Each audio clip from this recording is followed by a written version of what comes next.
Bonjour, c'est parti pour un nouveau numéro de Ça vaut le coup, l'émission qui donne du sens à votre épargne sur Boursorama. Aujourd'hui, cette question, les Français sont-ils intéressés, convaincus, vous verrez que ce n'est pas la même chose, par les placements durables? Bonjour Guillaume Poli. Bonjour David. Ça va? Ça va très bien, merci. Alors pour le savoir, parce qu'une question qui est intéressante pour le savoir, l'IFOP, pour le Forum de l'investissement responsable, a réalisé une enquête, une étude qui montre la complexité, j'ai envie de dire, de cette relation qu'entretiennent les épargnants avec l'ISR. En gros, ce qu'on a compris, c'est que là, il n'y a pas de doute là-dessus, ils sont partants pour investir, pour investir dans des fonds qui sont durables, mais tout ça sous condition. D'où l'idée que voilà, ce n'est pas simple à comprendre. Oui, c'est complexe cette étude, Ouais. c'est extrêmement intéressant. C'est la 5e vague de cette étude, donc c'est intéressant aussi, c'est qu'on voit l'évolution sur plusieurs années. D'ailleurs, un petit commentaire sur l'évolution, elle est plutôt favorable, mais on va dire qu'on a plutôt affaire à une tectonique lente qu'à un mouvement, qu'à une vague de fond. Donc la marque d'intérêt, elle est là. Elle est là. Il n'y a pas de Elle est sujet. là. En fait, il y a 3 choses qui se dégagent pour moi de cette étude, si j'essaye de la résumer. La première, c'est que l'investissement socialement responsable, c'est plutôt quelque chose qui est peu connu. Vous avez 9 Français sur 10 qui ont un produit d'épargne, et sur ces 9 Français sur 10, il y en a 65% qui n'ont jamais entendu parler, selon cette étude, d'un produit d'investissement responsable. Ouais, arrêtons-nous là-dessus, c'est hyper intéressant. On se dit que tout reste à faire. Et pourtant, il y a beaucoup de produits qui sont lancés de tout le monde. Tous les gestionnaires d'actifs veulent en être, puisqu'on verra un peu plus tard, j'imagine que la collecte, évidemment, c'est là qu'elle se fait. Donc il y a une offre qui est là, et pour autant, 2 tiers des Français qui ont de l'épargne, il faut préciser, qui ont de l'épargne, qui n'en ont jamais entendu parler. On se dit que là, il y a un problème quand même. Enfin, il y a un gros effort de pédagogie, quoi. Oui, il y a un gros effort de pédagogie. Il y a en fait tout se concentre sur ce qui constitue pour le Français le tiers de confiance. Et le tiers de confiance, c'est pas son voisin, c'est un membre de sa famille, c'est pas son meilleur ami, c'est son conseiller financier. C'est aussi simple que ça.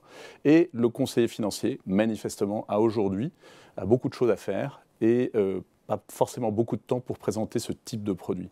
Donc le résultat, c'est qu'aujourd'hui, dans cette étude, vous avez 1 Français sur 10 qui a un produit d'épargne qui dit avoir reçu une proposition en la matière l'année dernière. C'est quand même pas beaucoup, 1 Français sur 10. Voilà, et donc ça veut dire que quelque part, que les conseillers eux-mêmes, avant de convaincre le client final, l'épargnant, il faut d'abord convaincre le conseiller, l'intermédiaire, les conseillers, parce qu'il n'y en a pas qu'un seul. Oui, c'est le nerf de la guerre, il est là. Le nerf de la guerre est là, c'est... C'est le maillon clé, c'est le maillon clé. C'est celui qui détient la clé. Tant que vous n'aurez pas convaincu, et je ne dis pas forcé, convaincu le conseiller que c'est intéressant pour lui et pour son client, qu'il se grandit et qu'il aide son client en lui en parlant et en lui faisant des propositions concrètes. Et on va probablement y revenir en l'informant sur ce qui se passe, en l'informant du changement des habitudes d'investissement, que tous les acteurs de la chaîne, c'est une longue chaîne finalement de l'émetteur à l'investisseur final, à l'épargnant, une très longue chaîne, en l'informant de tout ce qui se passe sur cette chaîne de valeur. Et donc ça, c'est effectivement, ce rôle du conseiller, il est probablement un peu négligé. Le malheureux conseiller, j'allais dire, a énormément de choses à faire. Il a énormément d'obligations réglementaires qu'on lui demande de remplir avant tout. Et donc, il a probablement peu de temps et peu de place pour parler de ces sujets qui sont pourtant essentiels. Donc, intérêt indiscutable, Guillaume, de l'épargnant pour l'investissement socialement responsable. Mais, et l'image n'est pas très bonne de ces produits, puisque les épargnants voient surtout des placements qui sont marketés. Tout ça, c'est de la com, comme diraient certains, qui ne sont pas impactants, qui n'ont pas cet impact positif. Et là, on se dit qu'il faut remettre un peu les choses à l'endroit, quoi. Oui, c'est ça. Alors, ils se disent qu'il y a un risque que ça soit avant tout du marketing. Il y a un risque aussi, dans les mêmes proportions, c'est plus de 70% des sondés qui disent c'est peut-être que du marketing et peut-être que ça ne change rien à la manière dont ceux auxquels on délègue l'investissement investissent. Donc ça, c'est quand même assez préoccupant. Ouais. Mais à l'inverse, c'est là où le sujet est complexe. Les Français pensent aussi, il y en a 6 sur 10 qui pensent que d'abord, que la manière dont ils investissent a un impact environnemental et social. Donc ils sont persuadés qu'il y a un impact. Ils ne sont juste pas complètement convaincus, ils n'ont pas encore les preuves. C'est ça. Que quand on leur dit qu'on investit en essayant de faire attention à l'impact, voire en essayant d'éviter tout ce qu'on appelle les conséquences adverses, ça marche et qu'on y arrive. Donc il y a une envie, un besoin d'être convaincu. Voilà. Qui est une preuve, une espèce de charge de la preuve qui incombe peut-être aux émetteurs, aux conseillers, que ça marche, que c'est efficace, que c'est impactant. Et il y a beaucoup d'idées reçues d'ailleurs. Il y a toujours cette idée reçue que les produits estampillés ISR, ESG ou à fonds durables sous-performent et sont moins performants que des fonds classiques. C'est ça. Ça, c'est une idée C'est un cliché qui existe depuis, qui a vraiment une vie extrêmement dure. Moi, je sais pas, ça fait une trentaine d'années que je travaille dans ce beau métier. Ça fait, depuis qu'on parle d'ISR, qu'on doit se battre contre ça. Et en fait, on s'aperçoit que c'est ni vrai ni juste. C'est-à-dire que là, on sort d'une phase de marché, par exemple, où tout ce qui a été investi en respectant des critères extra-financiers, notamment en essayant de choisir plutôt les leaders en matière d'extra-financier, en dehors de l'analyse financière qui évidemment conserve son rôle premier, mais on sort d'une longue phase de marché dans laquelle il y a eu de la surperformance par rapport à ceux qui ne sont pas leaders là-dessus. Après, il peut y avoir des phénomènes cycliques, des phénomènes sectoriels qui de temps en temps inversent cette tendance. Donc il ne faut pas vendre une espèce de martingale qui fait que ça marche systématiquement. Mais au moins, on sort d'une phase de marché d'environ 5 ans dans laquelle il y a une surperformance.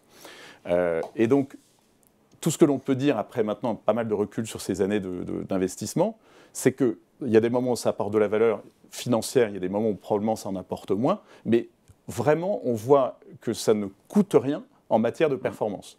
Donc ça, c'est vraiment l'idée qu'il faut arriver à faire passer à tous. C'est qu'il est certain, c'est que d'abord, il faut arriver à convaincre que tout ce qui est fait a un impact positif sur les aspects environnementaux et sociaux de tout ce qui se passe autour de nous. Et puis, qu'il n'y a pas de coût en matière de performance. En tout cas, sur le long terme, on ne l'observe pas. Bon, après, il y a une autre contradiction. On voit effectivement des épargnants français qui doivent en être convaincus. Et en même temps, on voit l'explosion de la collecte autour des fonds ESG. Donc, on imagine bien que tout ça n'est pas le fait, pour le coup, des particuliers. Aujourd'hui, ce sont les compagnies d'assurance, les fonds de pension qui font le marché et qui font cette collecte aujourd'hui, ce qu'on appelle les institutionnels. Voilà. En fait, mais au bout de la chaîne, il y a un épargnant quand même, malgré tout. Exactement. Sauf qu'il ne le sait pas. Voilà. L'épargnant est toujours au bout de cette chaîne. Et effectivement, les chiffres alors là, sont assez colossaux. Hein. Sur les fonds ISR, je prends juste ce chiffre-là, depuis 2019, on a multiplié les encours des fonds ISR par presque 6. Et aujourd'hui, sur les fonds ISR qui sont enregistrés à la commercialisation en France, vous avez presque 800 milliards d'euros. Donc ça inclut toutes les classes d'actifs. Hein. Donc il y a de l'obligataire là-dedans, sinon ça ne serait pas aussi grand. Il y a des fonds d'allocation d'actifs aussi. Vous avez près de 800 milliards d'euros d'encours. Donc c'est absolument colossal. Et si vous prenez la dernière année, donc il y a un tout petit peu une annus horribilis pour ce qui concerne les marchés, vous avez... performance, en termes de performance, hein, vous avez le marché a tendance à un peu décollecter.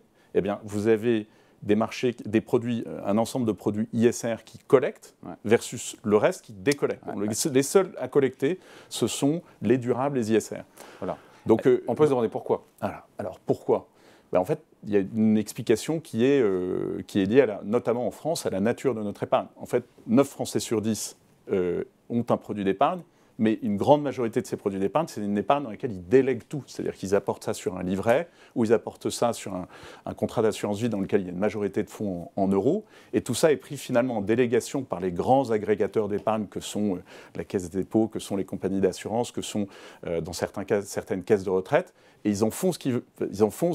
C'est une délégation de fait.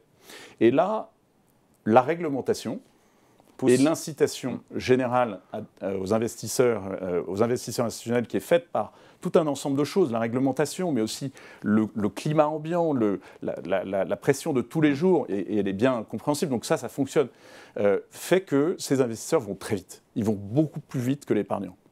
Et donc ça explique les flux sur ces sujets-là. Et souvent d'ailleurs aussi sur des fonds thématiques. Les fonds thématiques, c'est les fonds pour investir sur l'alimentation, sur le climat, sur les smart cities. Et c'est vrai que c'est plus facile entre guillemets, je mets des guillemets, à vendre ce type de produit parce qu'on raconte une histoire. Enfin, c'est pas. On revient à ce qu'on disait tout à l'heure. C'est comment faire pour que on évite ce sujet pour que la question de la crédibilité de tout ce qui est fait soit résolue par des histoires concrètes et des propositions d'investissement qui parlent aux gens. Et donc, un fonds thématique, c'est une problématique, quand le fonds thématique convainc, parce qu'il ne convainc pas tous, hein, il y a une pléthore de ce genre de choses, mais c'est effectivement une problématique qui est bien cernée, bien isolée, des réponses qui se trouvent dans les fonds, et la certitude, au fond, pour l'épargnant, que non seulement il fait quelque chose de bien pour nous tous, mais aussi, ça va marcher. il y a de l'argent à gagner là-dedans. C'est très important que l'opportunité économique elle ressorte de ces produits-là. Et quand on analyse le succès, effectivement, les succès les plus flagrants, et donc ceux qui vont toucher l'épargnant, ce sont ces fonds thématiques. Encore faut-il qu'ils arrivent jusqu'à l'autre rive. Exemple de fonds thématiques qui cartonnent, comme on dit. Vous avez des fonds qui sont connus depuis très longtemps, par exemple sur l'eau. Oui. Vous avez des fonds qui sont très connus aussi depuis très longtemps sur la transition énergétique. Ouais. Donc, je ne vais pas faire de publicité pour tel ou tel fonds aujourd'hui, mais vous avez des fonds dans lesquels il y a une évidence pour le client, pour l'investisseur, qu'il y a une problématique qui est correctement adressée par un certain nombre de champions qu'il faut aller chercher. Guillaume, dernière question, comment est-ce qu'on réduit, parce qu'il y a un fossé, je ne sais pas si c'est un fossé, un écart, comment on peut l'appeler, un gap en tout cas, entre la finance durable et les épargnants. Aujourd'hui, on le voit, il y a une marque d'intérêt, mais il faut passer à l'étape d'après. Qu'est-ce qu'on fait? Il y a un boulot à faire auprès des conseillers financiers, les convaincre, il y a la pédagogie.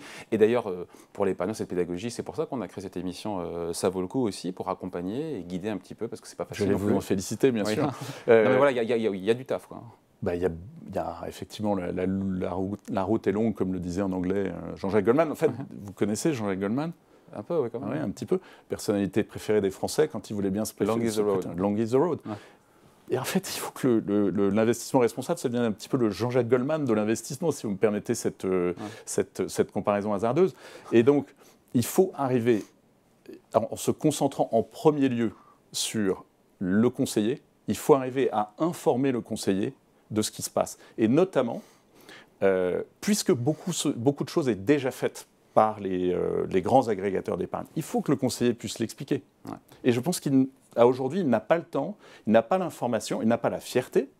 Peut-être aussi qu'il ne se passe pas encore suffisamment de choses, donc il attend lui aussi de voir plus de preuves. Et c'est ça l'autre point, c'est qu'il faut être réaliste.